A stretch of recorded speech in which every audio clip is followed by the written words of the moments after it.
അതായത് പ്രേമത്തില് എനിക്ക് തോന്നുന്നു ഇപ്പോൾ വിനയ് ഫോർട്ട് ചെയ്ത ക്യാരക്ടറാണ് തോന്നുന്നു. എന്നെ വിളിച്ചാണ്, ഞാൻ ഈ യോവന്റെ പുസ്തകം ചെയ്തുകൊണ്ടിരിക്കുമ്പോൾ. അപ്പോൾ പക്ഷേ അവർ വിളിച്ചിട്ട് ഇതുപോലെ ഇത് വേണമെന്ന് പറഞ്ഞു, മറ്റേ ഓഡിഷൻ വേണമെന്ന് പറഞ്ഞു. അപ്പോൾ എൻ്റെ അസോസിയേറ്റാണ് വിളിക്കുന്നത്. അപ്പോൾ ഞാൻ പറഞ്ഞു എനിക്കിങ്ങനെ ഓഡിഷൻ എനിക്ക് ശരിക്കും പറഞ്ഞാൽ എനിക്കൊരു കോൺഫിഡൻസും ഇല്ല, ഓഡിഷൻ എനിക്ക് പോകാൻ പറ്റില്ല. ഞാൻ പറഞ്ഞു ഓഡിഷൻ എനിക്ക് പറ്റില്ല കൂടെ. അപ്പോൾ അവർക്കാണെങ്കിൽ അവരങ്ങനെ ഡിസൈൻ ചെയ്ത് ഫിലിം ആയതുകൊണ്ട് അതില്ലാതെ ഓഡിഷൻ ഇല്ലാതെ പറ്റില്ല, അല്ലെങ്കിൽ അതിന് സ്ക്രീൻ ടെസ്റ്റ് പോലെ. ഞാൻ പറഞ്ഞു ഞാൻ ഒട്ടും കംഫർട്ടബിൾ ആയിട്ടുള്ള ഏരിയയില്ല എന്ന് പറഞ്ഞിട്ട്. പിന്നെ ഞാൻ ആലോചിച്ചിട്ടുണ്ട് അങ്ങനെ ഓഡിഷൻ നമുക്ക് ഇപ്പോഴും നമ്മളങ്ങനെ ഓഡിഷൻ എന്ന് പറഞ്ഞ് വിളിച്ചാൽ ഇത് ചെയ്യാൻ പറ്റില്ല.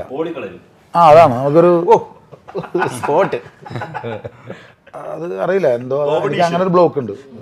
എനിക്കത് പ്രശ്നമുണ്ട്. എല്ലാവർക്കും നമ്മൾ പലരോടും ചോദിക്കുമ്പോൾ അത് പറഞ്ഞിട്ടുണ്ട്. ലൈക്ക് അത് വെറുതെ നമുക്കിപ്പോൾ സുഹൃത്തുക്കളുടെ മുമ്പിലൊക്കെ വന്നിട്ട് നമ്മളൊരു സീൻ പറയാനോ ഒരു കഥ പറയുമ്പോഴേക്കും നമ്മൾ ഫുൾ അങ്ങനെ ആക്ട് ചെയ്ത് പറയുമല്ലോ. പക്ഷേ ഓഡിഷന് അത് എന്തോ ഒന്നാമത്തെ കാര്യം ചിലപ്പോൾ അതിനൊരു ടെൻഷൻ ഓൾറെഡി കാണും. പുതിയ ആൾക്കാരാണെങ്കിൽ അവർക്ക് ടെൻഷൻ ഉണ്ടാവും, ഫ്രണ്ട്സിനിടെ കാണിക്കുന്ന പോലെ ആയിരിക്കില്ലല്ലോ. അപ്പോൾ അത് മൈൻഡിലുണ്ട്, ശരിയാവില്ല, ആ ടെൻഷൻ കൊണ്ടൊക്കെ ആയിരിക്കാം. പല ഫാക്ടേഴ്സ് ഉണ്ടാവും. ഇപ്പോൾ നമ്മൾ സിനിമ തീർച്ചയായിട്ടും ഞാൻ ഇഷ്ടംപോലെ ഓഡിഷൻസിന് പങ്കെടുത്ത ഒരു ദിവസം തന്നെ 3 ഏതാ സിനിമ എന്ന് പോലും അറിയാതെ നമ്മളിങ്ങനെ പോയിട്ടുണ്ട്. അടുത്ത സ്ഥലത്തുണ്ടെന്ന് അറിയുന്നു, അവർക്ക് ഒരുമിച്ച് പോയിട്ടുണ്ട്. അപ്പോൾ ഓഡിഷന് പിന്നെ ആ ഒരു ട്രാക്കിലോട്ട് എത്തിയ നമ്മളിതൊരു ജോലി മെക്കാനിക് എന്താ ചെയ്യേണ്ടതെന്നുള്ളൊരു മൂഡിലാണ് ചെന്ന് നിൽക്കുക, എന്ത് ചെയ്യാനും റെഡി ആയിട്ട്.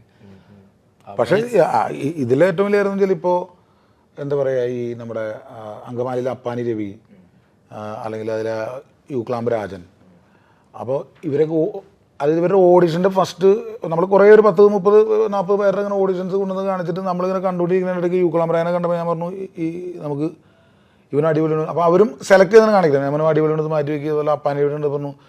വളരെ പെട്ടെന്ന് അവർ ഓഡിഷനിൽ നിന്ന് എന്നാണ് മനസ്സിലായത്. അപ്പോൾ ഞാൻ വിളിച്ചു വന്ന് അതിന് കുറേ കഴിഞ്ഞിട്ടാണ് ഇവരെ നേരിട്ട് കാണുന്നത്. എനിക്ക് തോന്നുന്നു സ്ക്രിപ്റ്റ് റീഡ് ചെയ്യുമ്പോൾ എന്താണ് നേരിട്ട് കാണുന്നത്.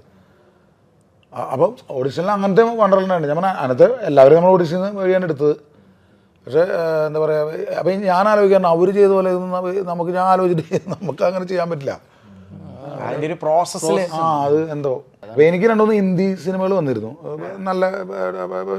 അവരിതുപോലെ പറഞ്ഞിട്ട് ഇങ്ങനെ എന്നോട് വിളിച്ചിട്ട് അവിടെ ഞാൻ പറഞ്ഞില്ല ഓഡിഷൻ ഞാൻ പറഞ്ഞു എനിക്കത് ചെയ്യാൻ ബുദ്ധിമുട്ടുണ്ട്. അപ്പോൾ അവർ പറഞ്ഞില്ല നമ്മുടെ സിസ്റ്റം എവിടെയാണ്. ഞാൻ പറഞ്ഞു നിങ്ങളുടെ സിസ്റ്റം എന്തോ ആയിക്കോട്ടെ, എൻ്റെ സിസ്റ്റം ഇതാണ്, നിങ്ങൾ എൻ്റെ ഇതുപോലെ സിനിമ. അപ്പോൾ ഞാൻ അതിനങ്ങനെയാണ് എനിക്ക് ചിലപ്പോൾ ഒരു ഈഗോയും കൂടി വർക്കൗട്ട് ചെയ്യാനാണ് ഇരിക്കുന്നത് ഡെഫിനറ്റ്ലി. കാരണം അവർ പറഞ്ഞപ്പോൾ അവരുടെ സിസ്റ്റം ആണെന്ന് പറയുമ്പോൾ എനിക്ക് പെട്ടെന്ന് എല്ലാം എൻ്റെ സിസ്റ്റം എന്ന് പറഞ്ഞാൽ I M pretty much happy here എന്നുള്ള സീനാണ്. പിന്നെ നിങ്ങൾ ഇതുവരെ 2 സിനിമകൾ വരെ എടുത്താൽ ആൻഡ് ഐ സ്പീക്ക് ഹിന്ദി അത് അല്ലാണ്ട്.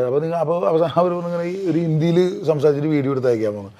ഞാൻ പറഞ്ഞാൽ എനിക്ക് പെങ്ങളുടെ വെച്ചിട്ടൊരു മറ്റേ വീഡിയോ ഇതിൽ എടുത്ത് അയക്കാൻ തന്നെ എനിക്ക് ഭയങ്കര മടിയും അത് ഭയങ്കര ഇതുള്ള ഒരാളാണ് ഞാൻ. അപ്പോൾ ഞാനിപ്പോൾ ഹിന്ദിയിൽ സംസാരിച്ച് നിങ്ങൾക്ക് വേണ്ടി എടുക്കാൻ പറഞ്ഞ സുഹൃത്തെ ഒരു കുഴപ്പമില്ല, വേറെ ഒന്നുമായിട്ട് എടുക്കരുത്, എനിക്കത് ചെയ്യാനോ പറ്റില്ല, ഞാൻ കംഫർട്ടബിളേ അല്ല. അതല്ലാതെ നിങ്ങൾ വന്നാൽ ഇത് ഞാൻ വന്ന് ചെയ്യാം. അതല്ല അങ്ങനെ 2 സിനിമ ഒഴിവായി പോയി. ഹിന്ദി പടങ്ങൾ. അതേപോലെ തന്നെ ലാലേട്ടൻ ജോഷി സാറിൻ്റെ ഒരു അത് സ്ക്രിപ്റ്റ് എഴുതി കഴിഞ്ഞു. ഇനിയിപ്പോൾ അതിൻ്റെ ഈ നമ്മൾ പുറത്താണ് ഫസ്റ്റ് ഇത് ഷൂട്ട് ചെയ്യുന്നത്. അപ്പോൾ അതിന് വേണ്ടിയിട്ടുള്ള പ്രീ പ്രൊഡക്ഷൻ കാര്യങ്ങളും പിന്നെ ഈ പെർമിഷൻസ് അങ്ങനത്തെ കാര്യങ്ങളൊക്കെ നടക്കുന്നു. അതാണ് ബാക്കി. പിന്നെ കാസ്റ്റിങ്. അപ്പോൾ അത് കുറച്ചുകൂടി ഇത് കഴിഞ്ഞിട്ട് നമുക്ക് അതിലേക്ക് കിടക്കാൻ പറ്റുള്ളൂ. അപ്പോൾ അങ്ങനെയുള്ള പരിപാടികളൊക്കെ എനിക്കൊന്ന് ഭീമൻ്റെ വഴികൾ കഴിഞ്ഞ് ക്യാരക്ടേഴ്സ് ഒരുപാട് വന്നിട്ടുണ്ടോ, അല്ലെങ്കിൽ ആ ഒരു കൈൻഡ് ഓഫ് ക്യാരക്ടർ തന്നെ ചിലപ്പോൾ വന്നിട്ടുണ്ടോ? അതോ പകുതി പേർക്ക് ഇപ്പോഴും കത്തിയിട്ടില്ല ഞാൻ മലയാളിയാണെന്ന്. അതാണ് ഇവിടുത്തെ വലിയ കോമഡി. ആൾക്കാർ എന്നെ ഇങ്ങനെ നോക്കി കഴിഞ്ഞിട്ട് 2 മിനിറ്റ് ഭീമൻ അഭിനയിച്ച ആളല്ലേ അപ്പം ഓക്കെ. അങ്ങനെ പ്രോജക്റ്റ് ഞാൻ ചെയ്തു. ഞാനൊരു തമിഴ് മൂവി ചെയ്തു ഇതിൻ്റെ ഇടയ്ക്ക്. യോഗി ബാബു സാറായിട്ടൊരു പ്രോജക്റ്റ് ചെയ്തു. പിന്നെ ഇപ്പം മലയാളത്തിലൊരു നല്ല പ്രോജക്റ്റ് ചെയ്യാൻ പോകുന്നു. എന്താ ഞാൻ eagerly waiting for Anchakkallakokkan to come out. ശിവചേട്ടാ ഇതിൽ ഇപ്പം ശിവചേട്ടൻ്റെ ടീമാണ് പ്ലസ് ബ്രദർ തന്നെയാണല്ലോ ഫിലിം ചെയ്യുന്നത്. അപ്പോൾ അതിനകത്ത് വേണം 2 ആസ്പെക്റ്റിൽ വേണമെങ്കിൽ ചോദിക്കാം. അതായത് ഒന്ന് തീർച്ചയായിട്ടും നമ്മുടെ ബ്രദർ ആയതുകൊണ്ട് തന്നെ വേണമെങ്കിൽ, പക്ഷെ അങ്ങനെ എന്തായാലും ചെയ്യാൻ പറ്റത്തില്ല. ബട്ട് സ്റ്റിൽ ആ ഒരു പരിപാടി വേണം. അതിലൊരു കറക്റ്റ് ഒരു ട്രസ്റ്റ് വന്നതിൻ്റെ ഒരു റീസൺ എങ്ങനെയായിരുന്നു? ട്രസ്റ്റ് വന്നതിൻ്റെ റീസൺ എന്ന് വെച്ചാൽ ഒന്ന് ഇപ്പോൾ അങ്കമാലി ഡയറീസ് സിനിമ എക്സിക്യൂട്ട് ചെയ്തത് ഉല്ലാസം കൂടിയാണ്. അപ്പോൾ അതിൽ നിന്ന് തന്നെ ഒരു സിനിമ എങ്ങനെ ഉണ്ടാവുന്ന അത്രയും പുതുമുഖങ്ങളെയൊക്കെ വെച്ചിട്ട് ലിജോ ചെയ്തൊരു ഫിലിമിൻ്റെ അപ്പോൾ അതിൻ്റെ എല്ലാ ഏരിയയിലും പോയി നിന്നിട്ട് പിന്നെ അഭിനയിക്കുകയും ചെയ്തതാണ്.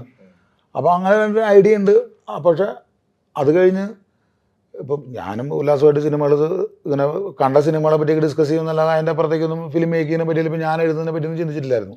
പിന്നെ അങ്കമാലി ഉണ്ടായി, അപ്പോൾ അതിൽ അഭിനയിച്ചു. അപ്പോൾ അത് കഴിഞ്ഞിട്ട് ഈ പാമ്പിച്ചി എന്ന് പറഞ്ഞിട്ട് ഷോർട്ട് ഫിലിം പിടിച്ചിരുന്നു. അപ്പോൾ അത് ഒരു 2018 ഇവൻ പിടിക്കുന്നത്. പിന്നെ അത് കൊറോണയൊക്കെ കഴിഞ്ഞിട്ടാണ് അവൻ ഓസ്ട്രേലിയയിലായതുകൊണ്ട് തിരിച്ചു വന്ന് ഡബ്ബിങ് അതൊക്കെ പൂർത്തിയാക്കിയിട്ട് 22 അവസാനം എന്താണ് ഇറങ്ങുന്നത്.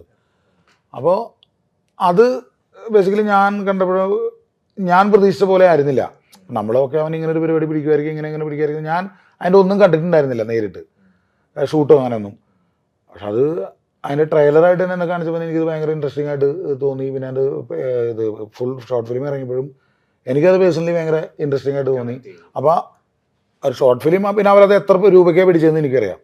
അപ്പോൾ അങ്ങനെ ഒരു വളരെ കുറഞ്ഞൊരു ബഡ്ജറ്റിൽ അങ്ങനെ ക്വാളിറ്റിയുള്ളൊരു സൗണ്ടും ഇതിലൊക്കെ ഒരു വിഷ്വൽ ക്വാളിറ്റിയൊക്കെ അവനെ കൊണ്ടുവരാൻ പറ്റുന്നുണ്ടെങ്കിൽ ഒരു ഫീച്ചർ ഫിലിം എന്ന നിലയ്ക്ക്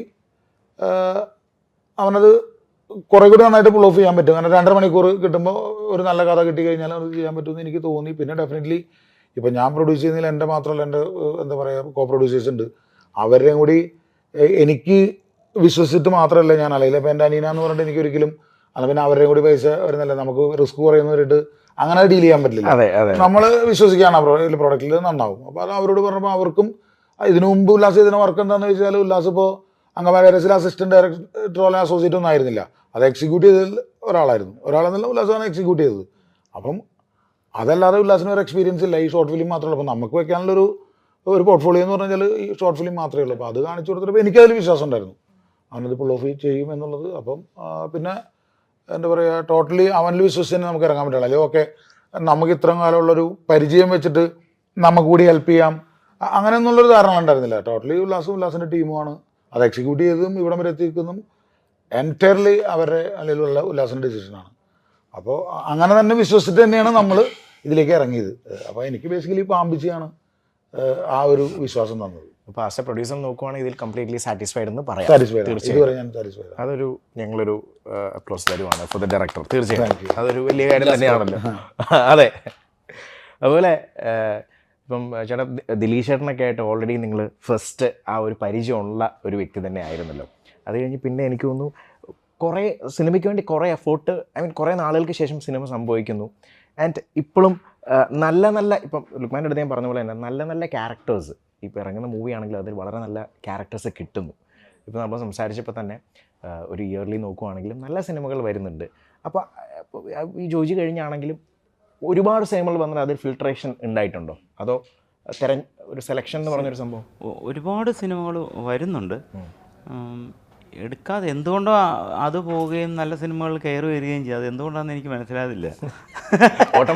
സംഭവിക്കുന്നുണ്ട്. അതെ ചെമ്മൻചേട്ടനെ പോലുള്ള ചിലരുടെയൊക്കെ അനുഗ്രഹം കൊണ്ടാണോ എന്തോ. ഇപ്പം ചെമ്മൻചേട്ടനെ ഞാൻ പരിചയപ്പെടുന്നത് ചട്ടമ്പി എന്ന് പറയുന്ന മൂവിയിലാണ്. ഞങ്ങൾ ആദ്യം പരിചയപ്പെട്ടു, പിന്നെ പിറ്റേ ദിവസം ഞങ്ങൾ പിന്നെ പോകുന്ന ഒരു തട്ടുകടയിലോട്ടാണ്. പെട്ടെന്ന് സെറ്റാവുന്നൊരു ആളാന്ന് മനസ്സിലായി. അതെ. പിന്നെ നമ്മൾ സിനിമയുടെ രഹസ്യമായ ഉപദേശങ്ങൾ ചോദിക്കാൻ തുടങ്ങി.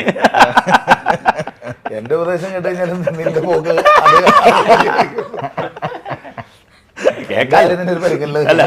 അല്ല ഇത് കേക്കാലോ, രസമുണ്ടല്ലോ. അതെ രസമുണ്ടോ. പിന്നെ ഇവന് ഞാൻ വേറൊരു ഉപദേശം കൊടുത്തായിരുന്നു. അത് പറയണല്ലോ, ഇപ്പൊ ഇവന് ഇത്രയും പറയുമ്പോൾ ഇവന് ഒരു ഉപദേശം കൊടുത്തു. അപ്പൊ ഇങ്ങനെ എന്തിങ്ങനെ ഒരു റെമിനേഷൻസ് ഒക്കെ ചോദിക്കുമ്പോൾ ഞാൻ പറഞ്ഞു അല്ലേ അത് അങ്ങനെ നമ്മളാരും യൂസ് ചെയ്യാൻ പാടില്ല. കാരണം അത് അങ്ങനെ ഇതൊരു ദൈവാനുഗ്രഹം കൂടിയാണ്. എല്ലാവർക്കും വന്നിട്ട് അങ്ങനെ പെട്ടെന്നൊന്ന് ക്യാമറയുടെ മുമ്പിൽ പെർഫോം ചെയ്ത് പോകാൻ പറ്റില്ല. അത് അങ്ങനെ ഈസി ഒരു പ്രോസസ് അല്ല. അപ്പോൾ ജോജിക്ക് അറിയാം. അപ്പോൾ നിങ്ങൾ ഇത്രയും നല്ല സിനിമകളുടെ ഭാഗമായ ആളാണ്. അപ്പോൾ ഏതൊരു സിനിമേനെ പറ്റി എന്നോട് ചോദിച്ചപ്പോൾ ഇല്ല അത് നീ പറഞ്ഞാണ് നീ അറിയിക്കുന്ന വേദനം, അത് അങ്ങനെ തന്നെ പഠിക്കണം ചോദിച്ചാൽ അതല്ലെങ്കിൽ വേറെ രീതിയിൽ ട്രീറ്റ് ചെയ്യപ്പെടും എന്നാണ് എനിക്ക് എൻ്റെ സീനിയേഴ്സ് പറഞ്ഞിട്ടുള്ളത്. തീർച്ചയായിട്ടും. അപ്പം ഞാനത് തന്നെയാണല്ലോ ജോജി എന്നോട് ചോദിക്കുമ്പോൾ പറഞ്ഞു കൊടുക്കേണ്ടത്. അത് ജോജി അത് കറക്റ്റായിട്ട് അപ്ലൈ ചെയ്ത് എവിടെയാണെന്ന് അറിയാം. അഞ്ചക്കള്ള പോകാൻ സീരിയസ്ലി